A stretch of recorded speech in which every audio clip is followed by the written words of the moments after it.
Good man है मेरे सामने खड़े हैं यहाँ पर,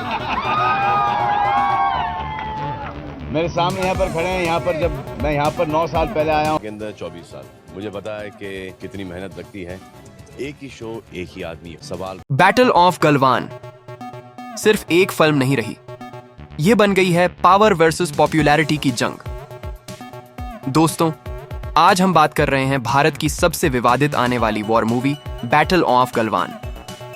एक तरफ हैं प्रधानमंत्री नरेंद्र मोदी और सरकारी तंत्र, और दूसरी तरफ सलमान खान, बॉलीवुड के वो सुपरस्टार जिनका नाम सुनते ही थिएटर हाउसफुल हो जाता है। और जब इन दोनों के बीच आ जाए एक रियल लाइफ वॉर इंसिडेंट, तो फिर यह सिर्फ सिनेमा नहीं रहता, ये बन जाता है एक राष्ट्रीय बहस।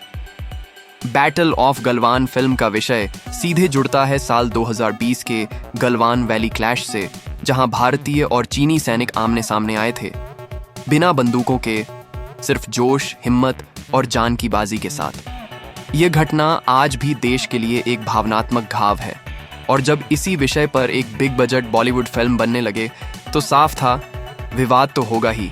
रिपोर्ट्स के मुताबिक सलमान खान का नाम इस प्रोजेक्ट से जोड़ा जा रहा है, कभी निर्माता के रूप में, कभी लीड फेस के रूप में। और यहीं से सरकारी गलियारों में अलार्म बजने लगे, सवाल उठने लगे। क्या फिल्म सच दिखाएगी? क्या यह राजनीतिक नैरेटिव को चुनौती देगी? क्या संवेदनशील सैन्य जानकारी सार्वजनिक हो जाएगी? और जब सवाल राष्ट्रीय सुरक्षा के हों तो सरकार चुप नहीं रहती। सोशल मीडिया पर एक ही लाइन घूम रही है, इस बार मोदी ने हद पार कर दी, क्योंकि अफवाहें यह कह रही हैं कि सरकार ने फिल्म पर बैन या भारी सेंसरशिप का संकेत दे दिया है। और जैसे ही यह बात लीक हुई, फैंस का रिएक्शन विस्फोटक हो गया। सलमान खान के फैंस कह रहे हैं, अगर फिल्म देशभक्ति से भरी है तो बैन क्यों? सच दिखाना जुर्म कब से हो गया? बॉलीवुड को चुप कराना बंद करो। ट्विटर, इंस्टाग्राम, यूट्यूब, हर जगह एक ही हैशटैग ट्रेंड करने लगा, बैटल ऑफ गलवान बैन रो।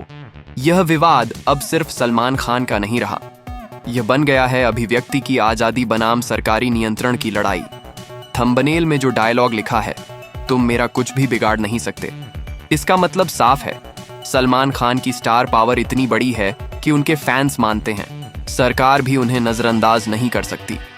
अगर सलमान खुलकर बोले, अगर फैंस सड़कों पर उतर आई, तो राजनीतिक दबाव बढ़ सकता है, और यही चीज सरकार को असहज कर रही है। अब दूसरी तरफ को भी समझना जरूरी है। सरकार का कहना हो सकता है, गलवान जैसे संवेदनशील मुद्दे पर गलत चित्रण राष्ट्रीय छवि को नुकसान पहुंचा सकता है। सेना का चित्रण 100% सटीक होना चाहिए, अंतर्राष्ट्रीय संबंधों पर असर पड़ सकता है। इसलिए उनके लिए यह सिर्फ एक फिल्म नहीं है, यह कूटनीति और रक्षा का मामला है। यह पहली बार नहीं है जब बॉलीवुड और सरकार आमने सामने आए हों, चाहे वो राजनीतिक बायोपिक्स हों, वॉर मूवीज हों, या सिस्टम पर सवाल उठाने वाली फिल्में। हर बार एक ही सवाल उठता है, कला आजाद है या नियंत्रण में? बैटल ऑफ गलवान ने इसी पुरानी बहस को फिर से जिंदा कर दिया है। अब सबसे बड़ा सवाल, क्या बैटल ऑफ गलवान सच में बैन हो जाएगी? अभी आधिकारिक तौर पर कोई अंतिम बैन घोषित नहीं हुआ है, लेकिन देरी, स्क्रिप्ट में बदलाव, सर्टिफिकेशन का दबाव, ये सब साफ संकेत देते हैं कि फिल्म का रास्ता बिल्कुल आसान नहीं है। अगर फिल्म बैन होती है तो नतीजे बड़े होंगे।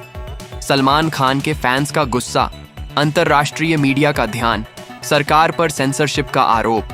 और अगर बैन नहीं होती तो यह फिल्म बॉक्स ऑफिस पर सुनामी ला सकती है। बैटल ऑफ गलवान अब एक फिल्म से कहीं ज्यादा बन चुकी है। यह एक प्रतीक है, पावर का, पॉपुलैरिटी का और जनता की भावना का।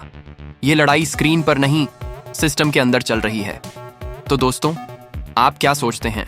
क्या सरकार सही है या सलमान खान और मेकर्स? क्या सच दिखाना जरूरी है, चाहे वह असहज ही क्यों ना हो? कमेंट्स में अपनी राय जरूर लिखिए। और अगर आप ऐसी ही विस्फोटक बॉलीवुड पॉलिटिक्स कहानियां चाहते हैं तो वीडियो को लाइक करें, चैनल को सब्सक्राइब करें, क्योंकि यहां सिर्फ खबर नहीं मिलती, पूरी कहानी मिलती है।